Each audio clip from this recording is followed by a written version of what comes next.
নমস্কার বন্ধুরা, আজকে আমি তোমাদেরকে এই ভিডিওতে দুর্গা ঠাকুরের বাহন যে সিংহ থাকে সেই সিংহকে বানিয়ে দেখাবো। অনেকের কাছেই এই সিংহের মুখ ঠিকঠাক মতো হয় না বা এলোমেলো হয়ে যায়, তো তাদের জন্যই আজকের এই ভিডিওটি। আশা করি ভিডিওটি তোমাদের অনেক উপকারে আসবে, তাই ভিডিওটি না টেনে প্রথম থেকে শেষ পর্যন্ত দেখার অনুরোধ রইল। সিংহের মুখ অনেক পদ্ধতিতে বানানো যায়। আজকে আমি তোমাদেরকে যে পদ্ধতি দেখাবো সেটি খুবই ইজি এবং সহজ পদ্ধতি। এটি হলো যারা খড় দিয়ে ছোটখাটো মূর্তি তৈরি করো তাদের জন্য খড়ের উপর মাটি কিভাবে লাগানো হয় তারই প্রক্রিয়া। তো বন্ধুরা, আমি বলছি তোমরা যখন কোনো জিনিস তৈরি করবে তখন সেই জিনিসটিকে ভালো করে ফলো করবে। তার আকার, আকৃতি, ধরন এইসব জিনিস যদি ভালো করে ফলো করে দেখো তাহলে সঠিকভাবে ঠিকঠাক মতো বানাতে পারবে। তোমরা দেখবে সিংহ, বাঘ এবং বিড়াল এই তিনটি জিনিসের মধ্যে মুখ এবং আকারের অনেকটি মিল রয়েছে। সেই জন্য এই তিনটি জন্তুর মুখ প্রায় একই রকম হয়ে থাকে।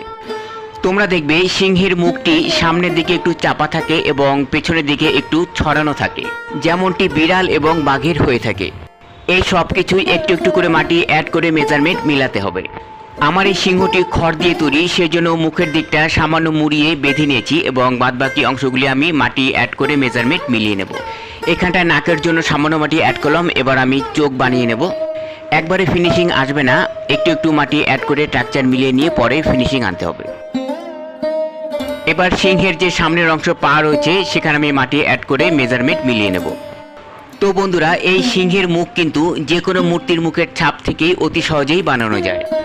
আমি তোমাদেরকে কোনো এক ভিডিওতে যে কোনো মূর্তির মুখের ছাপ থেকে কি করে অতি সহজেই সিংহের মুখ বানানো যায় তার প্রক্রিয়া আমি দেখাবো।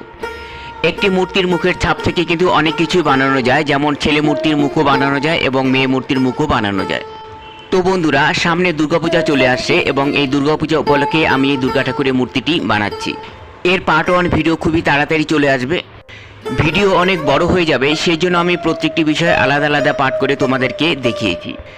যেমন দুর্গা ঠাকুরের কাঠামো কিভাবে তৈরি করতে হয় এবং দুর্গা ঠাকুরের মেয়ের কিভাবে বাঁধতে হয় এবং কাদামাটি কিভাবে ব্যবহার করতে হয়, ধুমাটি কিভাবে ব্যবহার করতে হয়, প্রত্যেকটি জিনিস আমি আলাদা আলাদা পার্ট করে ভিডিও আপলোড করেছি। তোমরা চ্যানেলে গিয়ে ভিডিওগুলি চেক করে দেখতে পারো। এছাড়াও এই প্রত্যেকটি বিষয় সার্বিকভাবে প্রথম থেকে শেষ পর্যন্ত তোমরা পার্ট 1 ভিডিওতে পেয়ে যাবে। এই দেখো বন্ধুরা, সিংহের গায়ে পুরোপুরি মাটি লাগানো কমপ্লিট। এবার আমি মেন ফিনিশিং করে তোমাদেরকে দেখাবো।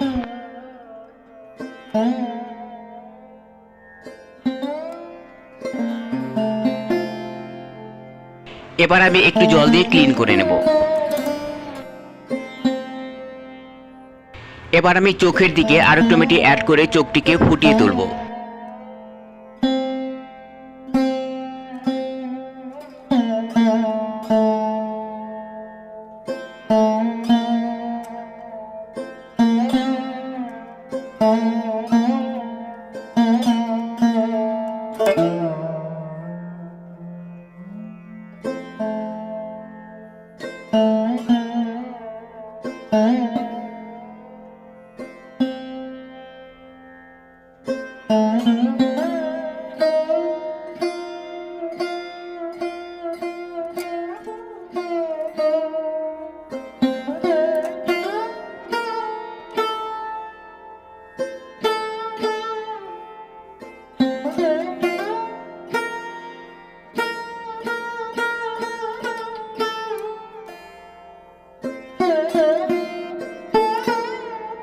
এবারে নাকের নিচের দিকটাতে একটু মাটি অ্যাড করব। এই জায়গাগুলি একটু ফোলা ফোলা থাকে সামান্য।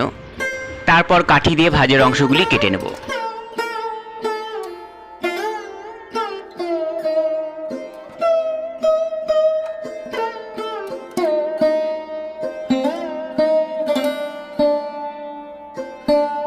এবার কাঠির সাহায্য নিয়ে চোখটিকে ভালো করে এঁকে নেব।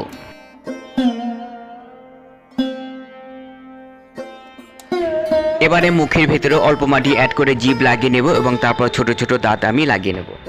তো বন্ধুরা, আমার ভিডিও আপলোডের টাইম বিকেল 5টা। বিকেল 5টার মধ্যেই তোমরা আমার ভিডিও পেয়ে যাবে। তোমাদের আর্ট অ্যান্ড ক্রাফট ক্যাটাগরির যে সমস্ত ভিডিও প্রয়োজন আমাকে কমেন্টে লিখে জানালে আমি সেসব ভিডিও তোমাদেরকে তৈরি করে দেখানোর চেষ্টা করব। আশা করি ভিডিওটি তোমাদের অনেক উপকারে লেগেছে। ভিডিওটি ভালো লেগে থাকলে একটি লাইক করে আমার উৎসাহকে বাড়িয়ে দিও। আর আমার চ্যানেলে যদি তোমরা নতুন হয়ে থাকো চ্যানেলটিকে সাবস্ক্রাইব করে বেল আইকনটি অল করে দিও। আজকের ভিডিও এই পর্যন্তই, দেখা হবে নেক্সট ভিডিওতে। পুরো ভিডিওটি দেখার জন্য ধন্যবাদ সকলকে।